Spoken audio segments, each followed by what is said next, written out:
Welcome to Pharma Chemistry Academy YouTube channel. This is my 18th video. So in this video I am going to explain about the biochemistry first year second semester first unit topic, that is proteins and amino acids. So proteins are the most abundant organic molecules of the living system. They form the fundamental basis of structure and functions of life. So proteins అంటే organic molecules అబాండెంట్గా living సిస్టంలో available అయ్యేటి. So ఇవి ఏంటంటే ఒక life యొక్క structural and functional fundamental things అన్నమాట. So protein word is derived from a Greek word. So that is proteus, means holding the first place. So next we discuss about the functions of proteins. So special and essential functions in a living cells. These may be grouped as static and dynamic. So proteins అనేవి essential ఫంక్షన్ని perform చేస్తుంటాయి. So వీటిని two టైప్స్గా మనము classify చేయవచ్చు. ఒకటి static proteins, so structural ఆర్గనైజేషన్లో use అవుతాయి. Next dynamic proteins, so which are performs the various functions in our body. So next, what is meant by structural functions?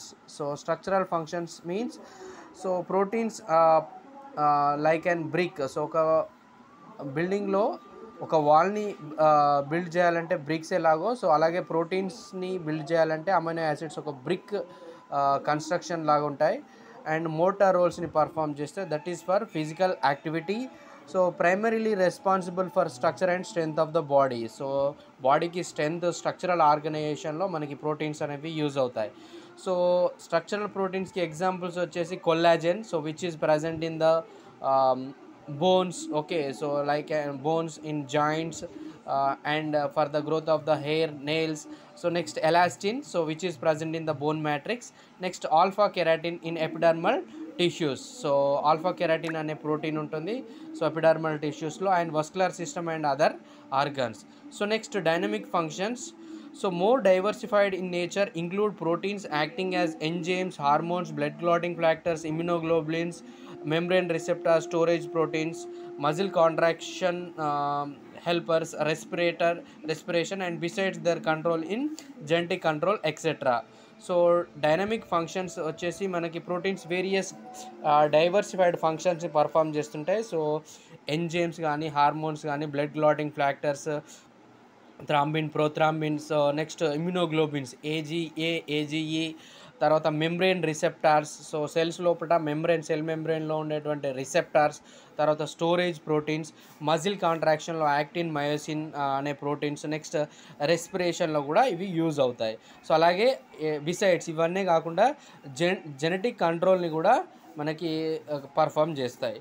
So ఇలా మనకి ప్రోటీన్స్ అనేవి వేరియస్ పర్ఫార్మెన్స్ ఫంక్షన్స్ని చేస్తాయి కాబట్టి, dynamic ఫంక్షన్స్ని perform చేస్తాయి కాబట్టి ఈ డైనమిక్ ప్రోటీన్స్ని ఏమంటామంటే working horses of the cell. So cell లోపల వర్కింగ్ హార్సెస్ ఆఫ్ ద సెల్గా మనం కన్సిడర్ చేస్తాం. Next, elemental composition. So proteins అనేవి 5 మేజర్ ఎలిమెంట్స్తో కన్స్టిట్యూట్ చేయబడి ఉంటాయి. ఒకటి carbon, hydrogen, oxygen, nitrogen and sulphur.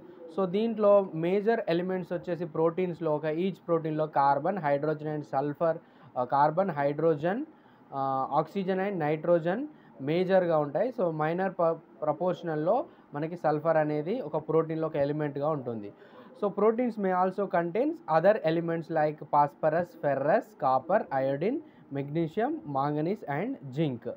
So next, in every protein the content of nitrogen in protein is average 16%. So ఒక ప్రోటీన్లో nitrogen content వచ్చేసి ఒక ఎలిమెంట్ కంటెంట్ వచ్చేసి 16% ఉంటుంది. సో ఈ నైట్రోజన్ని ల్యాబొరేటరీలో జెల్దాల్ మెథడ్స్ని యూజ్ చేసి మనము ఒక బయాలజికల్ ఫ్లూయిడ్స్లో ఫుడ్స్లో మనకి ఎంత నైట్రోజన్, ఒక ప్రోటీన్లో నైట్రోజన్ కంటెంట్ ఎంత ఉంది అనేది ల్యాబొరేటరీలో ఒక కెమికల్ మెథడ్ ద్వారా మనము ఫైండ్ అవుట్ చేయొచ్చు. So proteins are the polymers of amino acids. Proteins అనేవి అమైనో యాసిడ్స్ అనేవి పెప్టైడ్ బాండ్స్తో కనెక్ట్ చేయబడి ప్రోటీన్స్ అనేవి ఫామ్ అవుతాయి. సో ఆ ప్రోటీన్స్ వచ్చేసి L amino acids are alpha amino acids. So next we discuss about the standard amino acids. So standard amino acids అంటే ఒక ప్రోటీన్ ఫామ్ కావడానికి నార్మల్గా ఉండేటువంటి 20 అమైనో యాసిడ్స్ అనేవి ఉంటాయి.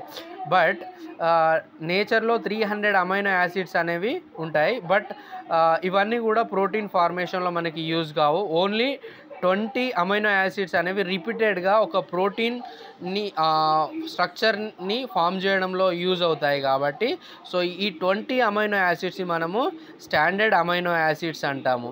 సో ఈ 20 అమైనో యాసిడ్స్ స్టాండర్డ్ అమైనో యాసిడ్ని ఎక్కడి నుంచి ఐసోలేట్ చేస్తారంటే యానిమల్స్ నుంచి, ప్లాంట్స్ నుంచి, మైక్రో ఆర్గానిజమ్స్ నుంచి మనకి ఐసోలేట్ చేస్తారన్నమాట.